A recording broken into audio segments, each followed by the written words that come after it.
Saya marah Pak Menteri untuk kesekian kalinya. Karena memang ini kenyataannya di lapangan. Berikutnya dari Demokrat, silakan Bu Anita. Baik, terima kasih pimpinan dan Pak Menteri dan jajaran yang saya hormati. Pertama-tama kita semua mengetahui bahwa ada kekurangan anggaran ya 15 triliun. Tetapi kalau menurut saya mari kita koreksi diri. Kenapa ini terjadi? Jujur sama diri kita sendiri. Anggaran yang sudah diberikan begitu banyak tahun 2024 apakah sudah digunakan dengan baik atau tidak? Jangan kalau dikurangin kita sedih, tapi waktu dikasih banyak kita tidak menggunakannya dengan baik. Kenapa saya mengatakan tidak melakukannya dengan baik? Karena sampai hari ini Pak Menteri berulang kali saya katakan bahwa masih banyak persoalan terhadap realisasi anggaran dan penyerapan anggaran APBN itu ke daerah, baik transfer daerah, itu banyak persoalan. Mau masalah guru, sampai sekarang guru P3K yang sudah lolos P3K sampai sekarang belum dikasih SK. Provinsi NTT belum, mereka belum terima SK. Kedua, guru-guru daerah terpencil masih banyak yang belum terima juga tunjangannya. Ketiga, banyak bangunan-bangunan sekolah yang masih terbengkalai padahal dari 2021 anggarannya. Saya kasih contoh, di Kabupaten Kupang ada 17 sekolah bangunan yang dari 2001 sampai sekarang tidak terselesaikan. Mau lagi, kita lihat lagi. Dana-dana PIP. Nah, makanya kemarin saya mengatakan bahwa kalau KPK memberikan rekomendasi kepada Kemendikbud, harusnya Kemendikbud sadar. Karena apa, kami ini Dewan kami sudah bilang setiap rapat, banyak persoalan, lakukan pengawasan, laporkan kepada kami. Tapi kami tidak pernah didengar. Ya kan? Akhirnya sekarang KPK memberikan rekomendasi, baru seakan-akan Kemendikbud kayak kebakaran jenggot. Bahkan kami anggota pemangku kepentingan mau diatur sama Kemendikbud untuk melakukan verifikasi oleh dinas. Loh, Anda sebagai kementerian mau nggak dilakukan verifikasi sama dinas? Jangan suruh dinas, jangan suruh apa yang kita usulkan harus dilakukan verifikasi oleh dinas. Kita ini lembaga tinggi negara, wakil rakyat. Kita yang menentukan anggaran di Indonesia ini. Bagaimana kepala dinas bisa memverifikasi data yang kita berikan? Anda sebagai kepala kementerian mau nggak diverifikasi sama dinas? Bapak Ibu ini kan orang-orang pintar setaunya saya di Kemendikbud. Orang-orang berpendidikan. Kok bisa salah mengambil kebijakan? Anda mengeluarkan Perseksjen yang di mana poin nomor 3 dikatakan bahwa data yang direkomendasikan sebagaimana dimaksud pada huruf B diverifikasi oleh Dinas Pendidikan. Loh, kita ini pemangku kepentingan usulkan itu dari Dapodik sekolah.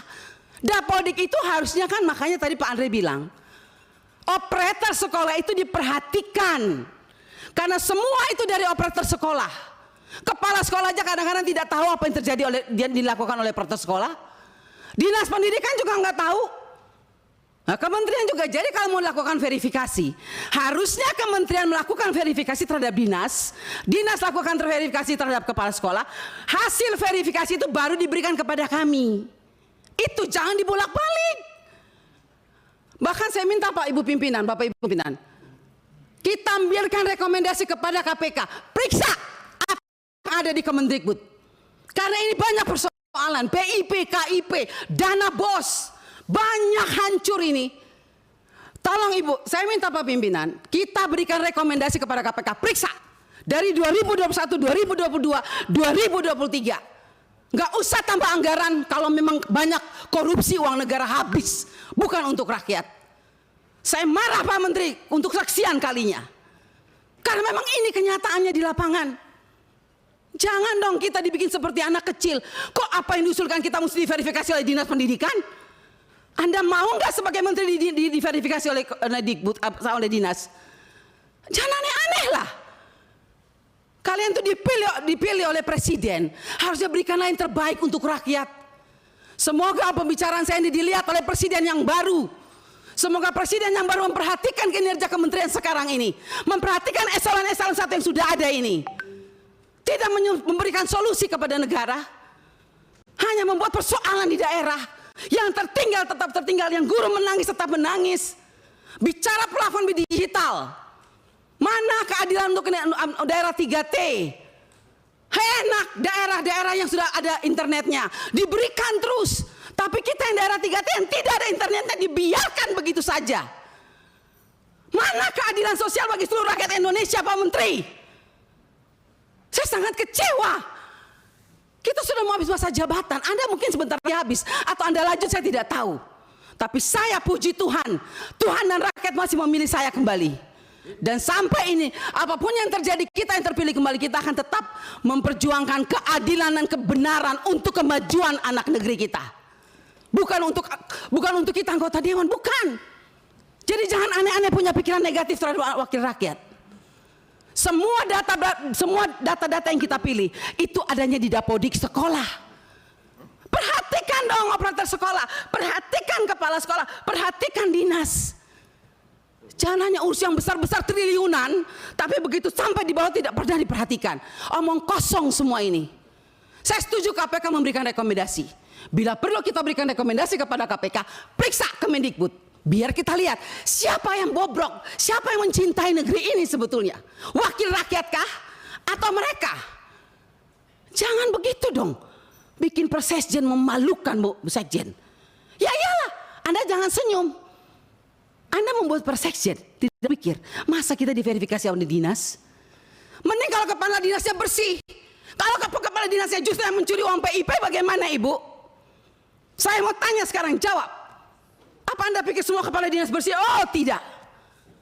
Mari kita buktikan. Mau kita turun, kita buktikan, kita tanya jangan sama kepala dinas. Tanya sama penerima PIP. Itu baru bisa dapat jawabannya. Kalau Anda hanya turun hanya di dinas, semua jawabannya bagus. Tapi coba turun ke rakyat. Turun ke penerima orang tua. Kalau nggak lihat itu orang tua punya air mata. Omong kosong. Nama ada, SK ada, uang nol. Sampai hari ini. Baik. Jadi kalau kita mau bicara soal anggaran, Pak, jangan ditambah. Tuhan juga tidak ingin semua uang negara ini hilang. Saya yakin dan percaya sampai ini anggaran turun. Karena Tuhan itu lihat air mata orang miskin. Jadi kalau anggaran turun jangan marah. Mungkin inilah kehendak Tuhan supaya kita koreksi diri. Stop dan bertobat. Kalau mau lihat bangsa ini baik dan lebih maju. Terima kasih pimpinan. Baik, terima kasih. Download Tribun X sekarang. Menghadirkan lokal menjadi Indonesia.